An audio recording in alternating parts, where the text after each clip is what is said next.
Hello, welcome to my channel. In my last video, I said I'd show you how I paint trees. I've done that in this video and I've added a view of the Moulin Rouge in Paris. I thought it would add interest and it would help me with my new project of painting beautiful cities, starting with Paris. I've got to be honest, when I last saw the Moulin Rouge, which was 30 years ago, there were no trees there. And they may have put in some since, dug up the sidewalk, added a few pots, I don't know. But when I saw it, it was a regular street view. So this is a romanticized version of the view. And I want to apologize here if you hear any noises. My cat is going crazy today and she's just skittering around the room. So here's a photograph of the Moulin Rouge as it really is, and there were a few things that I wanted to change. I didn't like that entrance with its sort of dark look, its blackness. I wanted to modify that, and I wasn't too keen on that row of pots, so I decided to make fewer pots. I made 5 in all, and put taller plants in them, and sort of arranged them so that it modified the blackness of the entrance. It overtakes the picture, and I didn't want it to overtake my painting as well.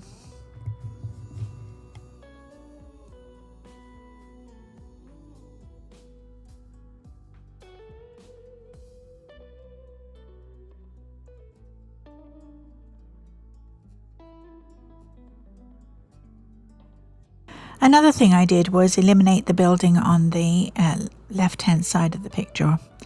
I put in sky to show the mill. I thought it looked better against sky than it did against the building. And it sort of helped with my romanticized view as well. Of course, the Moulin Rouge is at the top of Montmartre. And a fun way to reach it is by the funicular railway, or you could climb the 197 steps of the hill. But if you want to take the funicular, you go to Place Suzanne-Valadon at the bottom of the hill, and it takes you up to Place Saint-Pierre at the top of the hill. And also at the top of the hill is the Sacré-Cœur, the Basilica du Sacré-Cœur. It's such a magnificent building, and of course from the top of the hill you also get beautiful views of Paris.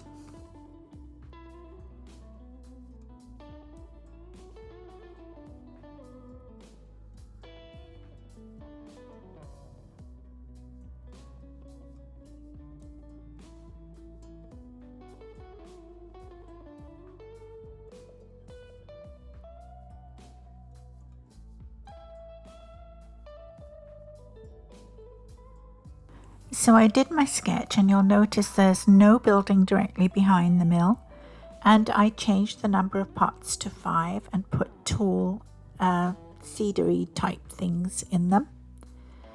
I did a vague sketch of people on the billboard, and then I outlined everything in red. I thought this might keep the painting sharper, and it did help a little bit, but that I ended up at the very end of the painting going through with paint markers and outlining it all again.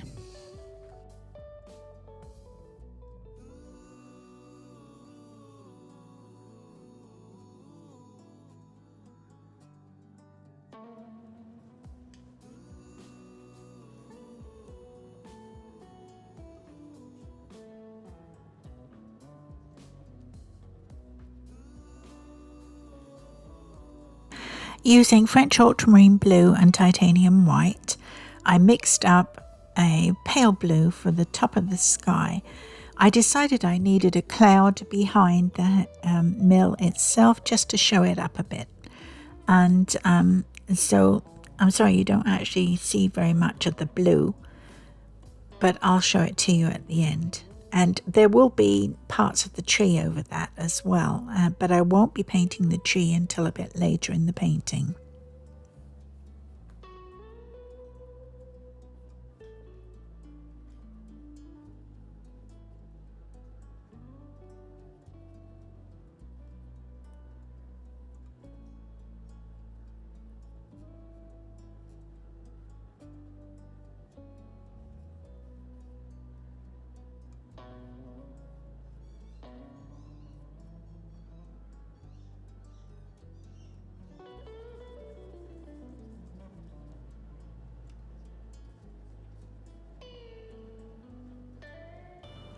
Using quite a large round, I'm mixing up a grey using French ultramarine blue, a touch of raw umber and titanium white.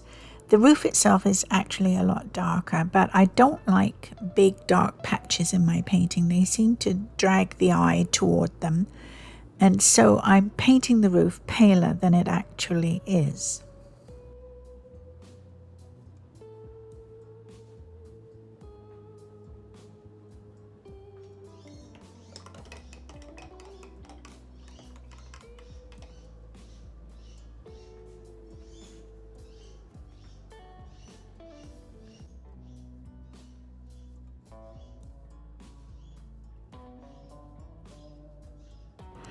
For the body of the building, I'm mixing alizarin crimson with a touch of raw umber and a touch of raw sienna, just to give me a very dark red.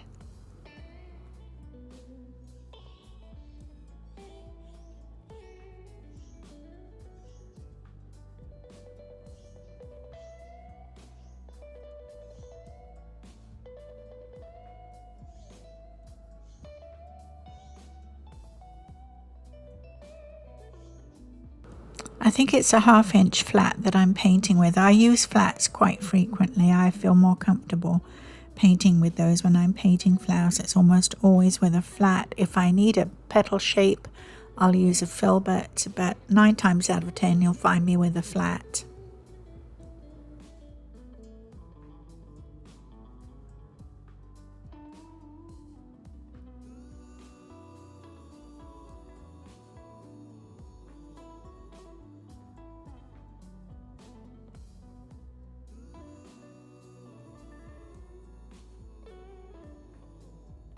I use the same red over everything, and the light is coming from the left of the picture, so the left hand side of everything will remain that colour, or I might add a brighter red to it, and I'll add a darker shade to the right hand side of the parts of the building, of the letters.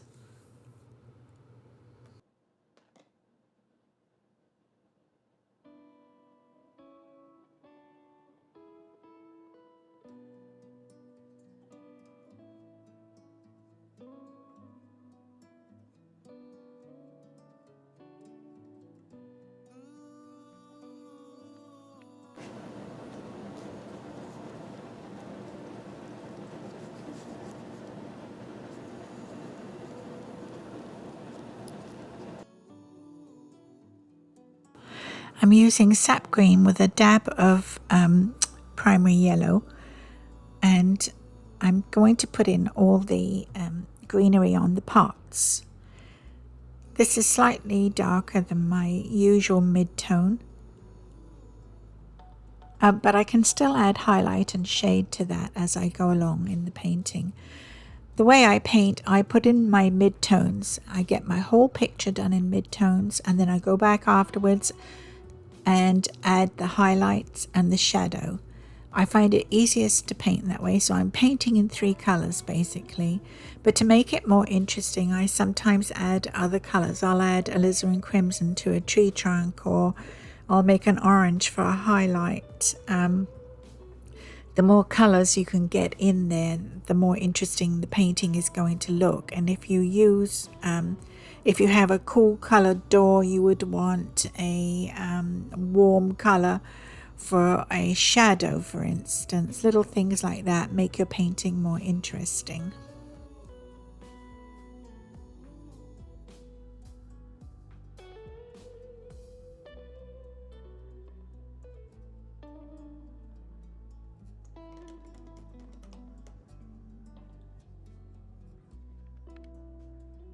I'm going to try for a fluffier cloud, so I'm using titanium white and a round bristle, very old round bristle, and just sort of pouncing that paint on. Sometimes I go in with a powder brush and just smooth it all over to give it a softer effect. I don't think I did that with this painting. I was happy with the cloud just as it was.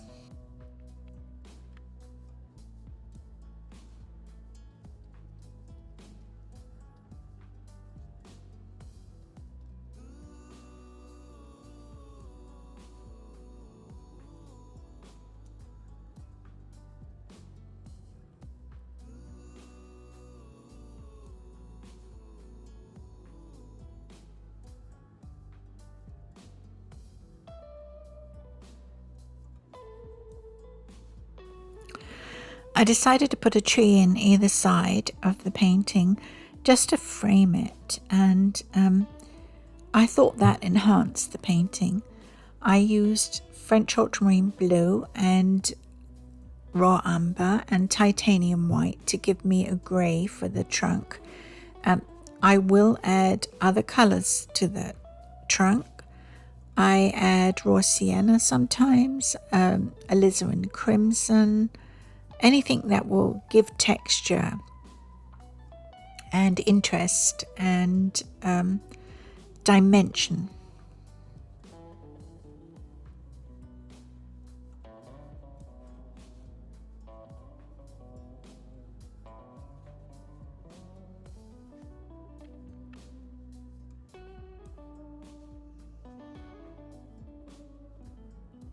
I'm using a 1/2 inch flat to paint the windows with French ultramarine blue and raw umber, a mixture to give me a dark grey. There will be a pale line through the middle of these windows, which will alleviate that dark hole that each little window leaves.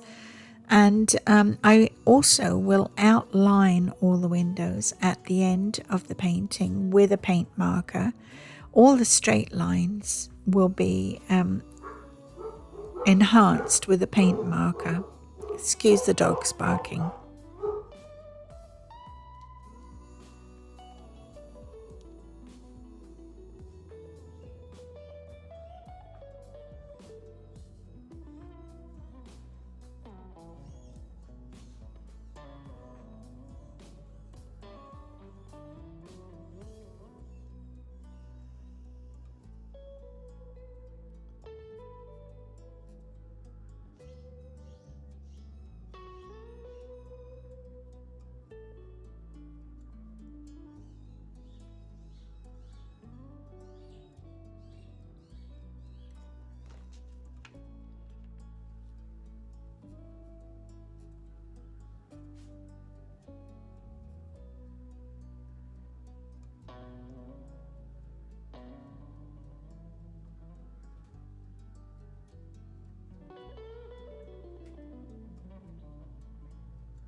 There's a little railing at the top of this building, must be a terrace there or something.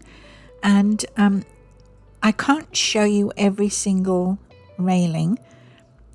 So I'm just going to paint in between the windows, just to suggest a little railing fence there. I think it looks okay. I think you get the idea without it being, over the top dominating. I use raw umber to put in a shadow side to the trees, and also alizarin crimson just to pop it up a little bit. As I said before, I'll sometimes put other colours in there just to make it more interesting. Tree trunk is a bit dominating in a picture, and you want it to be as interesting as you can make it. And that's my way of doing it. I'm sure there are many other ways. There are some really good artists on YouTube if you check them out.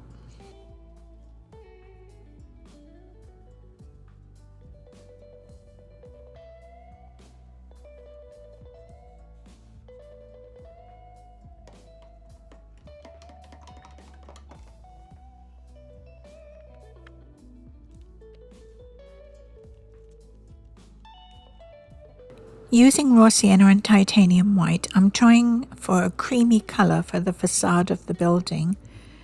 I think I might have this a little too dark, and I know that later on in the painting I do go in and lighten it up some.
I'm mixing a mid-tone green and I'm going to use a bristle brush, and it's a large round, and I'm going just to pounce in the foliage of the trees. You don't want to paint every single leaf unless it's up really close to you and you can see it more clearly.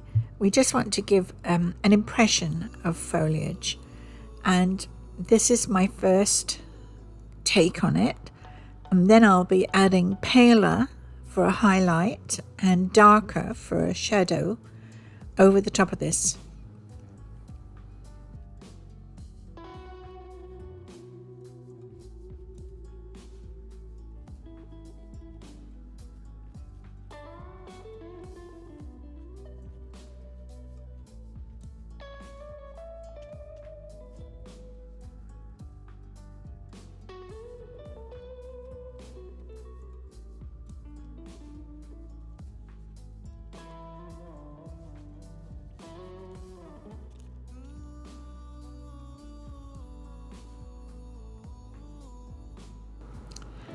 With a mixture of the paint that's already on my brush and some primary yellow and titanium white, I've made a paler colour for a highlight. And I also highlight the shrubs in the pots. It all adds depth and dimension.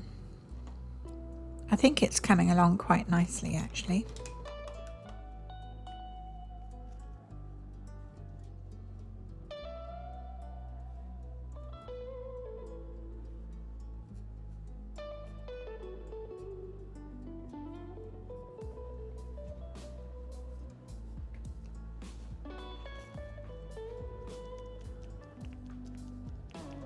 For a dark green, I generally mix sap green with a little French ultramarine blue or alizarin crimson just to bring it down slightly.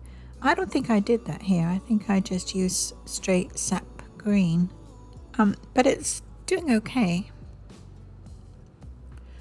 Don't forget the shadow side of the pot plants.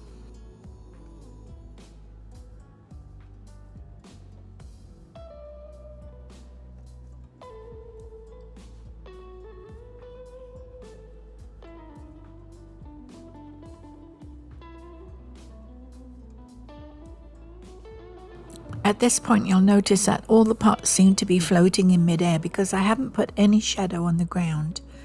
I go in later with that, I think, and I also enhance that with paint markers at the very end.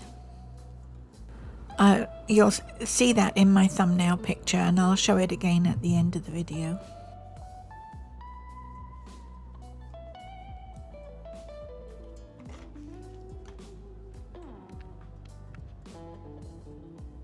I took quite a long break in the middle of this painting and I put out fresh paints when I came back, but I put Naples yellow instead of the primary yellow because I want to put some highlights on the ground where the sunshine comes through the trees. I also want to put it on the tree trunks, and Naples yellow is great for sunlight. I like to use it for sand as well if I'm doing a foreshore, and it's just a great color for sunshine.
I also think that Naples yellow mixed with titanium white is a better colour for the facade of the building, which I think might be stucco, but I'm not totally sure of that.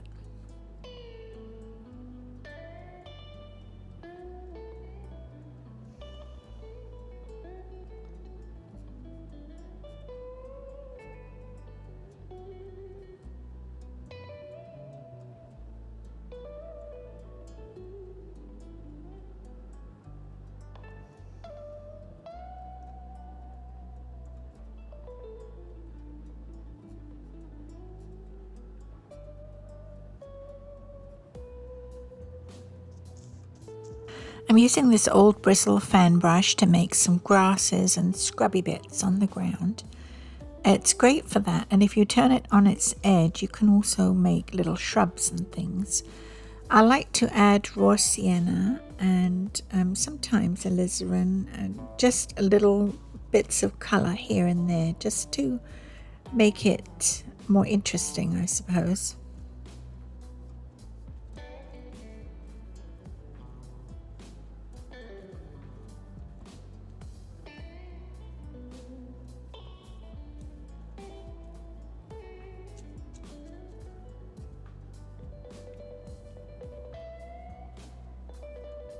I put some alizarin crimson on my brush just to add some colour to the pots. It might be geraniums, who knows what it is, but it's red, so it goes with the rouge theme.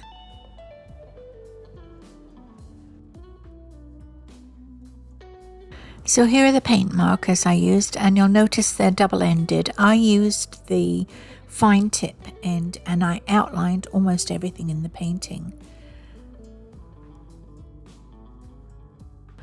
Well, I quite like the effect that the paint markers gave. They sharpened up the picture quite a bit, and I was able to do fine detail with them. And I, as you can see, set the pots on the ground and put shadow side on those. I think I did all of that with marker. And I'm pretty pleased with this painting. I hope you liked it too. I hope you enjoyed the video. And I will choose another view of Paris and do another painting. So I hope you'll join me for that too. Please like, share and subscribe if you did. And I'd appreciate that. It helps my channel grow. And I'll see you next time. Bye for now.